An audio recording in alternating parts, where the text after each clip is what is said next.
Hey there, YouTube. Madam Roy back again. Well, I tell you, when it rains, it pours. This weekend, I picked up that really nice, I call it shell style, but I found it later. It's actually an Apex branded quad-core computer for 20 bucks. But while I was out on a job today in Virginia Beach, I decided to hit a couple of the local thrift stores. I usually don't find that much there. They're CHKDs, just like the one I have here.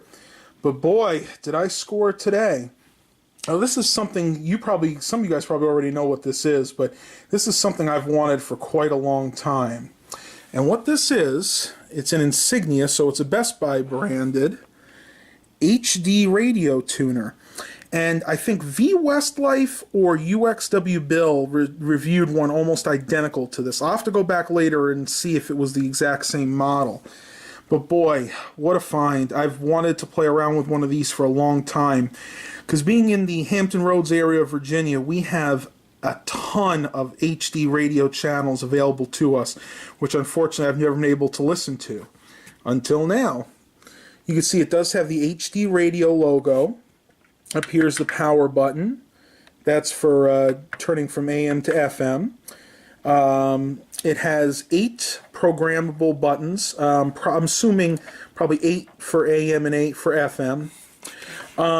As far as I know, the FM band on here will work just fine as well. So what I'll probably do is hook up the antenna that I have for this instead of just this and the receiver, because there's really no way to split it. I'd have to have 2 physical antennas, which, as you can see over there, I'm pretty tightly packed, so I don't want to have to do that. Here's the display, which I will show you guys once I hook it up. The infrared receiver for the remote, which sadly I did not get with this. Secondhand, they never usually have the remotes. I could probably get one cheaply online. I'll have to look on eBay. Here you have a HD or a seek button for the regular FM channels and an HD seek button. Now that's for of course, the HD channels. We have our presets up and down, and then I kind of like this feature. This is a jogging or jogging tuner. Basically what that means is you can go in between the stations really quickly. So instead of having to keep clicking this, you could just go like this, kind of like a DJ wheel.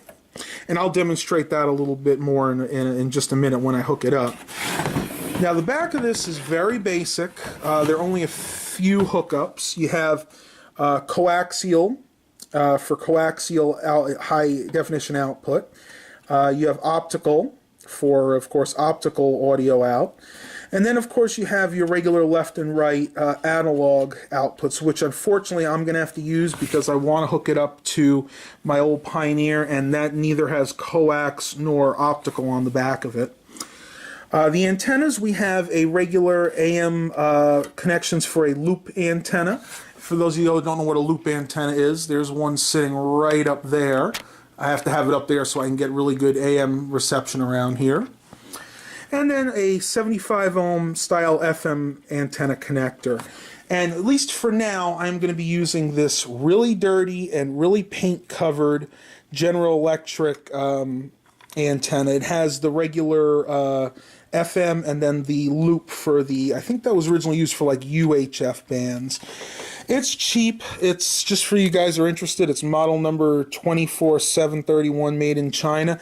But I think it'll work just fine for this, and of course until I can get something better. And some things it says in the back: HD radio technology manufactured under Dolby. I guess Dolby's the one that actually started all this. You guys can read that. Pause the video if you want to read that a little bit more. And the same goes for the model number here. It is model number NS-HDTUNE. I think that's pretty cute because, of course, that's what it is, an HD tuner. And they do call it an HD radio standalone tuner, which I think is kind of ironic because this cannot actually stand alone. This has to be hooked into a component.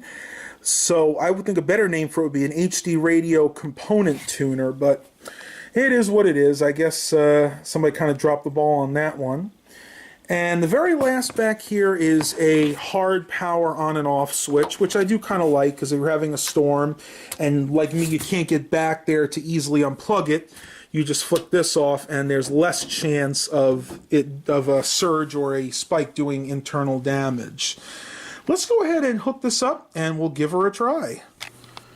All right, it's all hooked up. Let's go ahead and turn her on. Now I'd have the hard switch off, so got to flick that. You can see it does say Insignia. And I do hear some static. That's good. So let's go ahead and do an HD seek and see what we find.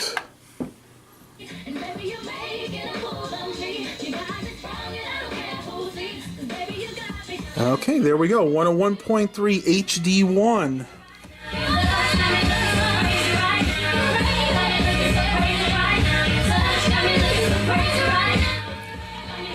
Try it again.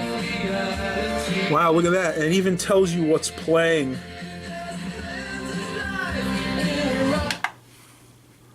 Let's see what else we get. Classes in culinary arts, business, hospitality, IT, and health science begin soon. Embrace your potential. Visit Stratford. We got 1029. And then, of course, you can use the jogging wheel, too. I want to go down. Let's try something here. I want to go down to some of the lower ones here. This is our local NPR station. I want to see if there are any HD versions of this. So that's the regular one. And there's the HD version, something called the World Cafe. Of the World Cafe. Let's see again. For liberty. Two Senate colleagues. And this is our second NPR station. To seek the Republican presidential nomination. The U.S. And look at this. This is the second one, 1920s Old Time Radio Network. That is really cool. So I'm going to go ahead and end this before I get a copyright strike. Hopefully I won't get one just for those few short seconds. But I would call this a success. And please like and subscribe. And as always, have a blessed day, everybody.